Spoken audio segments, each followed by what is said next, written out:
Hey guys, welcome to the shop. Today's video, we're covering some of my shotgun tools. Now, I'm not really a specialist shotgun shop. Well, I do regularly work on these. Mostly what I get is lock work and stock repairs. So there really aren't that many specialist tools you guys would even recognize as tools for those. So I don't think it'll make a very interesting video. If people really want to see it, we absolutely can cover some of those tools, but they're mostly general gunsmithing tools. Now, what we have here is extended length handle for turning a tap reaming choke. I've set up, this is a Chadwick and Trefethen. I think it's actually just Trefethen. 2332 or 21, it's the number D or letter D, 2132 to 2332. This works with the vast majority of 12 gauge shotguns. I believe I do have the next size down. I've got a C for 16 gauge and really tight 12s. And I don't really ever get calls for opening up chokes on 20s, so I haven't set up a reamer for that. Now, this is a 9/16 rod. I think the next time I make one of these, I'm going to make it out of a probably a 1/2 inch rod, because that will make it easier to make a bushing with adequate clearance for 20 gauge. This is really only useful for 20 or 12s and 16s. Now I turn to bushing. This is a 12 gauge bushing. This sits in the chamber and it's got some taper to it.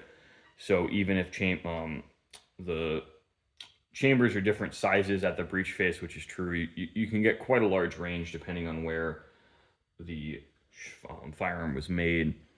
And this has got a couple thou of clearance, I think like 1.5 or 2 thou of clearance around the shaft, which is fine because that's still going to be really straight when you think that the reamer end. Let me actually assemble this. I don't know if it's intuitively obvious to people who don't know what I'm talking about. The reamer end screws in, so these are interchangeable. I've got a few different sizes of these. Or I've got 2 different sizes of these for each of my reamers I use right now. This threads into the end of the handle and is inserted from the breech into the firearm. And this sits in the chamber to support, and I hold the whole kit and caboodle vertically and just turn using gravity to kind of pull that through. And I find that gives you a very good finish on the reamer, on the chokes. I generally don't need to hone unless the customer is very specific. If they're okay with a 1/2 thou variation, which in all honesty for shotgun chokes is pretty close, like not pretty close, it is 100% adequate. Some people are pickier and they really just want like a perfect job, but I give people the option of like, hey, this is probably close. If not, like you can or I can come back if we're having patterning troubles. I err on the tight side, so I always shoot for 1/2 thou under, or even a full thou under whatever that choke size calls for, because if I hit exactly 1 thou under, I can use a ball hone or one of the 2-finger hones, which are buried in the shop. I don't want to dig them out. If you know what a hone is, you know what a hone is. If you can just Google brake cylinder hone, and that's basically what mine look like on a really long handle.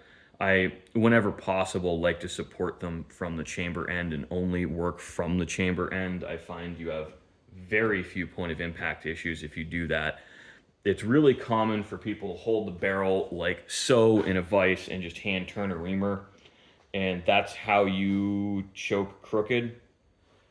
I think that's a very sloppy way to do it. It really doesn't save you much time when you've made the tools,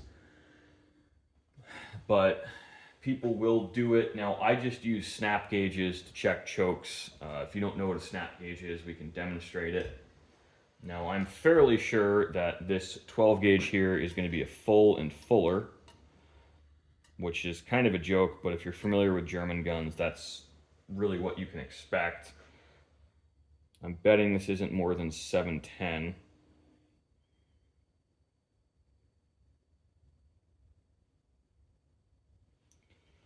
And we are at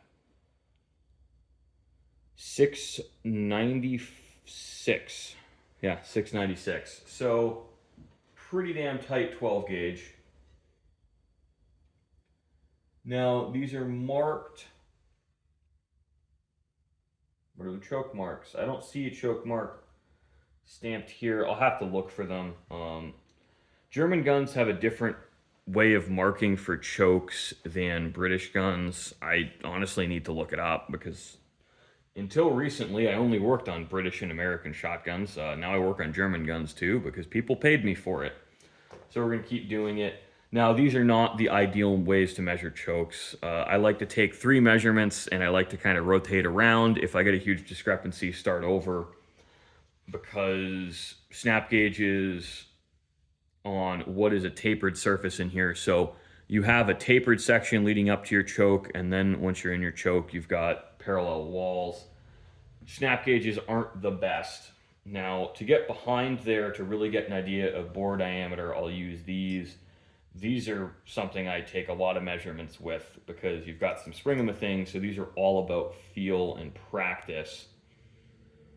But they really do have a place until you can justify spending really about $500 on one of those really long bore gauges. I think Brownell sells them and a couple other places do. It doesn't make much sense to invest otherwise because, again, like, some of this stuff, it just takes me more time to do. It's not that it's going to change my result. So there's no real justification for me to go crazy and invest a lot. Now, this is a really tight bore, so I'm showing 722 for my bore diameter on this. Now, it's possible I'm just at the very, very beginning of the taper down to the chokes, but kind of doubt it considering we're that deep. I think it's just a tight bore. Again, that's not uncommon for German guns. Now, German guns, in my limited experience with them, tend to have very tight chokes. And they also, unfortunately, tend to have 2.5-inch chambers. Now, this 12 gauge does have 2.5-inch chambers. So this line here is marked at 2 3/4 inches. So honestly, this might be 2 9/16. I don't actually differentiate between 2 9/16 and 2.5-inch chambers. And that's really a function of the US market because we don't see 2 9/16 ammunition on the US market. Therefore, even if you have 2 9/16-inch chambers, you're stuck shooting 2.5-inch shells. So a 2.5-inch shell is completely safe to fire in a 2 9/16 chamber. So there's no real reason to differentiate except if the customer asks you to, which is what happened on this 16, because I didn't really bother going looking for it because it's good to have, but I made a chamber plug gauge, and this swallows that gauge all the way to my 2 3/4 inch mark. Therefore, this is a 2 3/4 inch chamber. Although it's actually a smidge over based on this gauge, but it's within the margin of error measuring.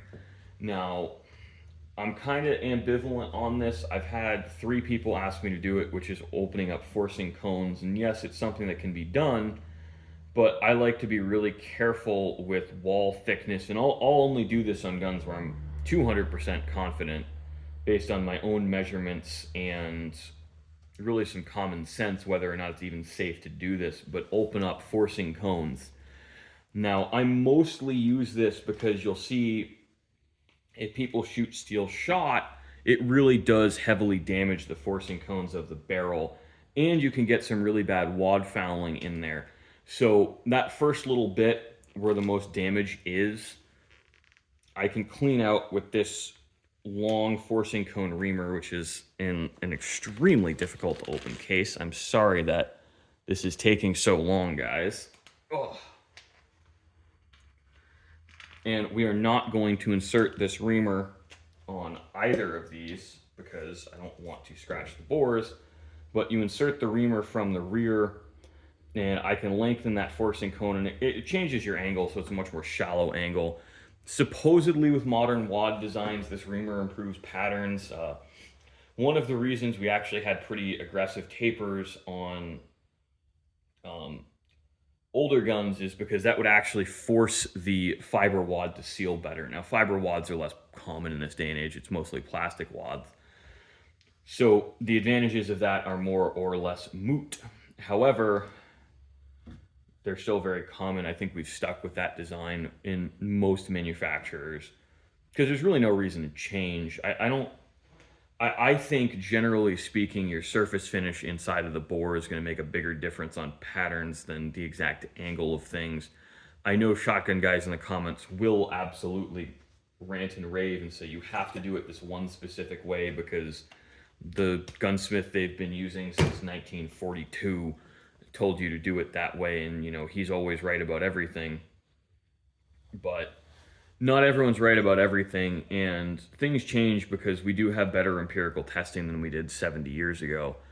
And I think modern wad designs and modern projectiles, even if we're just using lead shot has changed over the years. I think it's gotten quite a bit better and more consistent. All things being equal, with a more open choke, we're going to see a better patterning. And the reason I say better modern wad design has improved so much is our pattern density has improved because wads are better. You look at the Federal Flight Control buckshot or what have you, and with a cylinder bore, you're getting modified chokes or improved modified patterns just because that wad design really stays with the shot and controls expansion. Now, old fiber wad designs kind of just did what they wanted to do. So when you're shooting at longer distances, you'd really need a tighter choke to get that same pattern density. But the downside to that is the more constriction you put on shot, the more likely you are to deform it. Now, with lead shot, I think it tends to do better. But deformed shot, those guys will lose energy quicker and they'll kind of just scatter randomly. So with a better wad design and a more open choke, we might actually have a larger kind of cone of it'll kill stuff effectively, but i.e. higher pattern density in the center. So with our how do I explain this?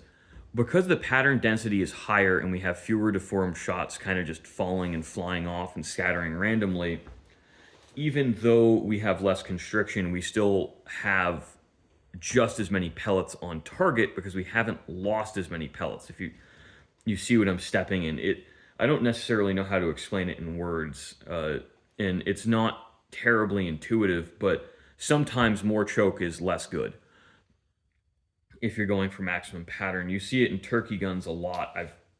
Some guys want to use, like, I think it's number 4 or number 2 shot with turkeys in like a super duper extra full, and I tell them pattern your guns. You might actually do better with an improved modified or a regular full choke than your super duper duper extra full turkey choke, because you're going to deform your shot and it just kind of scatters, because the deformed shot doesn't fly as consistently because not everything's deformed the same way.